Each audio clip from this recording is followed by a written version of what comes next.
लड्डू गोपाल इस कलयुग में भी बहुत से लोगों के घर में लीलाएं करते हैं और भिन्न भिन्न रूप में विराजित हैं, सेवा ले रहे हैं। किसी के घर में भगवान के रूप में तो किसी के घर में बेटे के रूप में, किसी के घर में भाई के रूप में। और जिसके घर में वो हैं उन्हें वो कभी निराश नहीं होने देते। जो लोग इस आस्था में नहीं हैं उनका मानना शायद ही ये पागलपन हो सकता है, शायद वो लोग इसे थोड़ा डिफरेंट लें या फिर विश्वास ही ना करें। लेकिन जिन लोगों के साथ ये सब घटित होता है उनकी आस्था भगवान पे कई ज़्यादा है और उन्हें फ़र्क भी नहीं पड़ता कि दुनिया उनके बारे में क्या सोच रही है, क्योंकि ये जो भक्ति का नशा है ये एक अलग ही लेवल का है। आज की सत्य घटना प्रिया जी की है, जो 24 साल की है, मात्र 24 साल। वो बताती हैं कि उनके साथ कुछ बीता कोविड में जो बहुत ही हैरान कर देने वाला था, और वो पश्चिम बंगाल की रहने वाली है। वो कहती हैं कि 12th तक की उनकी स्टडी पश्चिम बंगाल में हुई और उसके बाद वो हायर स्टडीज़ के लिए दिल्ली आ गई। वहाँ पे उनकी स्टडीज़ पूरी हुई और साथ नौकरी लग गई, तो वो दिल्ली में नौकरी करने लगी। लेकिन हम सभी जानते हैं कि कोविड में अचानक से 23 मार्च को लॉकडाउन हो गया, जिसकी वजह से जो लोग जहाँ थे वहीं रह गए।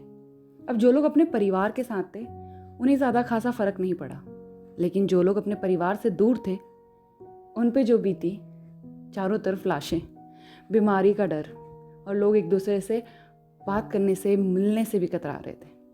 प्रिया जी कहती हैं कि मैं 4 रूममेट्स के साथ रहती थी एक फ्लैट में, और मेरी रूममेट्स आसपास की थी। जैसे कोई हरियाणा का था तो वो सब अपने अपने घर चली गई, मैं अकेली रह गई।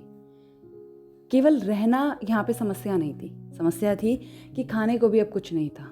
बस थोड़े से दाल, चावल और आलू थे जो कुछ दिन का गुजारा थे। इंसान अकेला होता है, घबराया हुआ, और बीमारियों की खबरें चारों तरफ फैली होती हैं, तो उसे याद आता है अपना परिवार।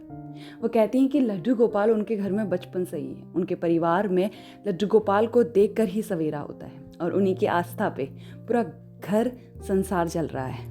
जब भी घर वालों को कोई समस्या होती तो उन्होंने यही सुना कि वो लड्डू गोपाल को पुकारते और अपने कर्म भी करते ताकि सब कुछ सही हो सके।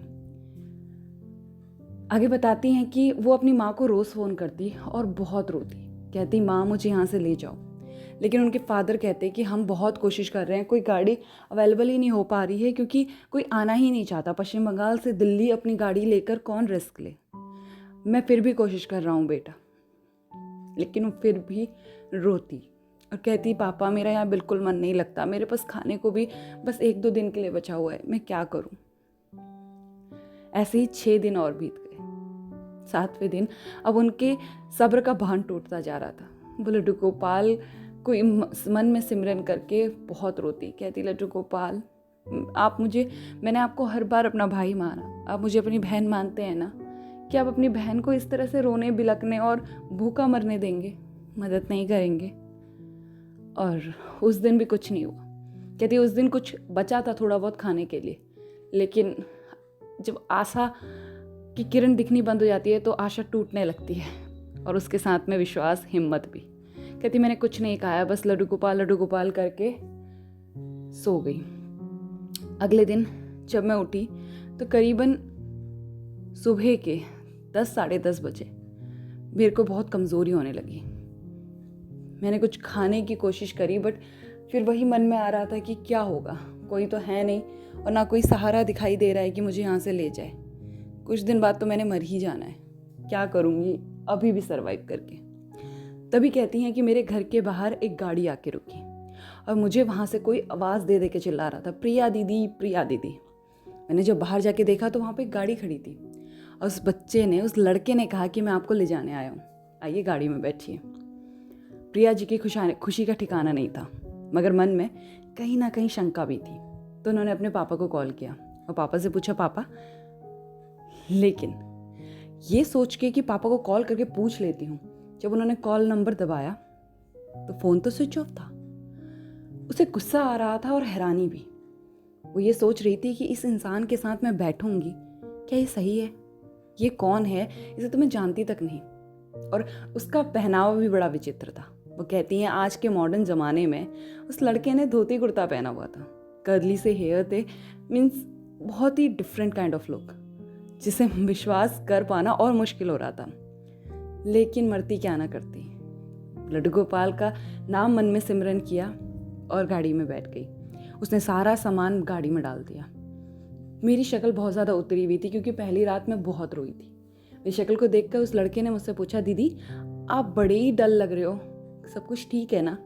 तो कहती, वैसे ही अपने परिवार को इतने दिन से याद कर रही हूँ, अकेले घुट घुट कर जी रही हूँ और कल से तो मैंने कुछ खाया भी नहीं है। तो लड़का कहता है, ठीक है दीदी आप रुकिए, और आगे से एक लड्डू का डब्बा देता है और कहता है, दीदी मैं ना वृंदावन गया था, वहाँ से आ रहा हूँ, अगर आप चाहो तो प्रसाद ग्रहण कर सकते हो। प्रिया कहती है, मेरे मन में डाउट डबल हो गया और मैं ये सोचने लगी कि एग्जैक्टली ये लड़का इस कोविड में भी वृंदावन घूम रहा है। और उन्होंने अपने पापा को फिर फ़ोन लगाया, लेकिन पापा का फ़ोन स्विच ऑफ। सोचने वाली बात ये थी कि जो माता पिता मुझे दिन में 2 बार कॉल किया करते थे, आज ना उनका कोई फ़ोन आ रहा था और सुबह के 11 बज चुके थे, लेकिन कोई खोज खबर नहीं थी। पापा का फ़ोन तक स्विच ऑफ था। वो कहती हैं कि उस समय तो मैंने लड्डू खाने से अवॉइड कर दिया, लेकिन अपने पास रख लिए। जब मुझे 1 बजे के करीब बहुत ज़्यादा भूख लगी, आसपास सारी दुकानें बंद मिली, तो मैंने वो लड्डू खा लिए और मन में सिमरन किया, बोलो बाके बिहारी लाल की जय। उसके बाद वो कहती हैं कि वो लड़का गाड़ी चलाने लगा। पश्चिम बंगाल से दिल्ली की दूरी करीबन 24 घंटे की है बाई रोड, और रोडें खाली थी, तो वो हवा की तरह उड़ रहा था। कहती, ठंडी ठंडी हवा में मुझे भी नींद आ गई, पेट भर चुका था। अब मैंने बाके बिहारी लाल पे सब छोड़ दिया था कि मुझे घर पहुंचाना है कि कहाँ ले जाना है। इससे ज़्यादा मैं ज़िंदगी को ट्रैक नहीं कर सकती हूँ, कुछ आपके भरोसे भी सही। उसके बाद वो सो गई और जब वो उठी तो चारों तरफ अंधेरा था। लड़के ने कहा, उठिए दीदी, जाके घर की बेल बजाइए। उसने कुछ रिकॉग्नाइज करने की कोशिश की और पाया कि वो अपने घर के बाहर खड़ी है। वो इतने ज़्यादा खुश हुई, उस लड़के को 1000 टाइम थैंक्स उसने कह दिया। प्रिया जी कहती हैं कि मैंने कहा रुको, मेरे पापा से मैं आपको पैसे दिलवा देती हूँ। तो कहने लगा, नहीं नहीं दीदी मुझे जाना है, रुक नहीं पाऊँगा। क्योंकि क्या है ना, थोड़ी देर हो जाती है तो लोगों के सब्र का और विश्वास का दोनों का बांध टूटने लगता है। मैं समय से पहुंचना चाहता हूं जो मुझे बुला रहे हैं उनके पास। और ऐसा कह के वो वहाँ से चला गया।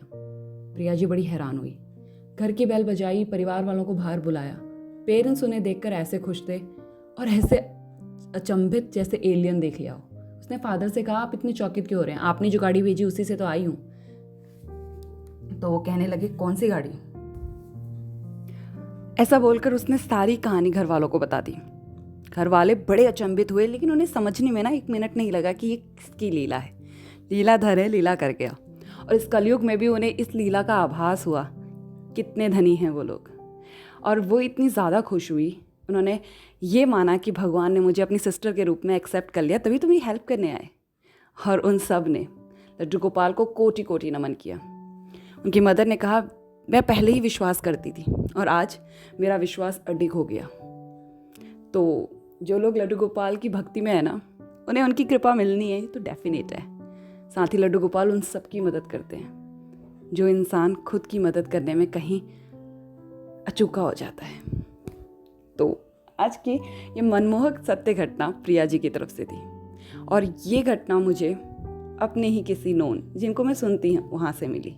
सो थैंक यू वेरी मच, ऐसे लोग जो ये प्यार और भक्ति को स्प्रेड कर रहे हैं।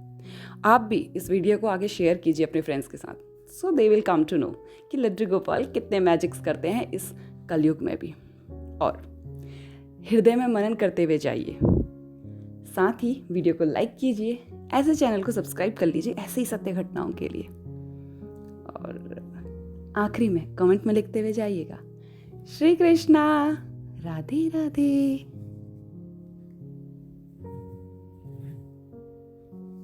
जल्दी लौटूंगी एक अच्छी सी सत्य घटना के साथ। तब तक अपना अपने परिवार का ख्याल रखिए और लड्डू गोपाल की भक्ति में मग्न रहिए। राधे राधे।